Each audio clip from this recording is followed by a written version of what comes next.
Expert ये भी बताते हैं कि दिल्ली की भौगोलिक स्थिति एक बड़ी वजह है। दिल्ली की आकृति एक कटोरी की तरह है जो 3 तरफ से अरावली की पहाड़ियों से घिरी है, इसीलिए प्रदूषित हवा दिल्ली में कैद हो जाती है, बाहर नहीं निकल पाती।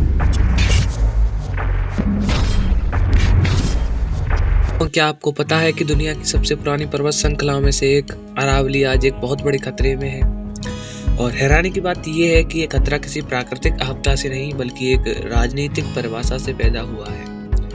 हाल ही में सोशल मीडिया पर एक ट्रेंड चला, #SaveAravali। इसके पीछे वजह है सरकार का एक ऐसा फैसला जो शायद उत्तर भारत के पर्यावरण को हमेशा के लिए बदल सकता है। आखिर क्या है 100 मीटर रूल?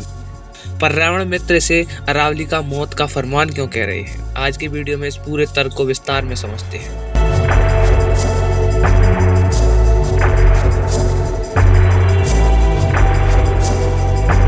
सबसे पहले मूल बात समझते हैं। अरावली सिर्फ हरियाणा या राजस्थान की पहाड़ियां नहीं हैं, ये उत्तर भारत की एक प्राकृतिक सुरक्षा ढाल है। ये थार रेगिस्तान की रेत को दिल्ली और पंजाब तक पहुंचने से रोकती है। ये गुरुग्राम और दिल्ली के भूजल को रिचार्ज करती है। अगर अरावली न हो तो एनसीआर में 45 से 50 डिग्री सेल्सियस तापमान सामान्य बात हो जाएगी। लेकिन पिछले कुछ वर्षों में हमने देखा है कि कैसे अवैध खनन, इलीगल माइनिंग ने इस पहाड़ियों को अंदर से खोखला कर दिया है। Wild life institute of India के अनुसार अरावली की लगभग 25% पहाड़ियां पहले ही गायब हो गई हैं। अब आते हैं सबसे बड़ी बहस पर। सरकार ने सुझाव दिया कि सिर्फ उन्हीं पहाड़ियों को संरक्षित अरावली माना जाए जो समुद्र तल से 100 मीटर से ज्यादा ऊंची है। अब आप सोचोगे इसमें गलत क्या है? पहाड़ तो ऊंचे ही होते हैं। दोस्तों, यहीं से असली खेल शुरू होता है। इस तर्क में 3 बहुत बड़े छेद हैं।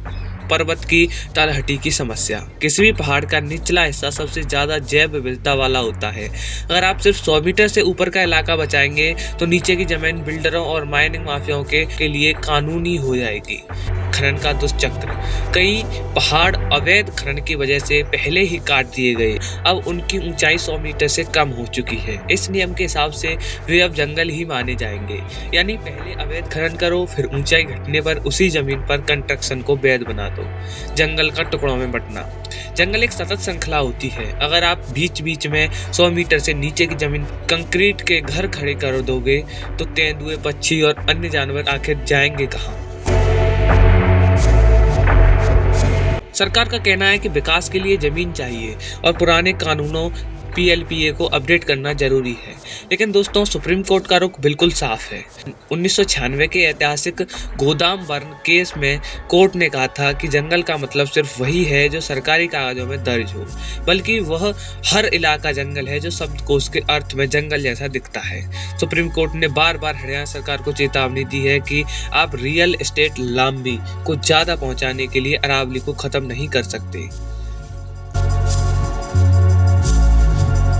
यहाँ एक और अहम बिंदु है, आर्थिक तर्क। सरकार को लगता है कि खनन और रियल एस्टेट से राजस्व आएगा, लेकिन अध्ययनों के अनुसार अरावली के नष्ट होने से जो पर्यावरणीय नुकसान होगा उसकी भरपाई में हजारों करोड़ रुपए लगेंगे। जल संकट। गुरुग्राम का जल स्तर पहले ही क्रिटिकल जोन में है। वायु प्रदूषण। अगर अरावली खत्म हुई तो दिल्ली की हवा में धूल इतनी बढ़ जाएगी कि एयर प्यूरिफायर भी बेअसर हो जाएंगे। तो सवाल ये है, क्या ये 100 मीटर का पैमाना विकास है या विनाश? दोस्तों, अरावली हमारी विरासत है। ये 100 मीटर का पैमाना प्रकृति को बचाने के लिए नहीं बल्कि उसे बेचने के लिए लाया गया है। हमें चाहिए सख्त मैपिंग, सैटेलाइट से निगरानी हो और अरावली के हर इंच नो कंस्ट्रक्शन जोन घोषित कर दिया जाए। सोशल मीडिया और जमीन पर आवाज उठाना जरूरी है ताकि सरकार को पता चले कि लोग सो नहीं रहे हैं। आप क्या सोचते हैं? क्या पहाड़ों को ऊंची इमारतों के लिए कुर्बान कर देना चाहिए? अपनी राय नीचे कमेंट में लिखिए। वीडियो पसंद आया हो तो शेयर कीजिए ताकि ज्यादा से ज्यादा लोग जागरूक हो सकें। मिलते हैं अगली वीडियो में। जय हिंद।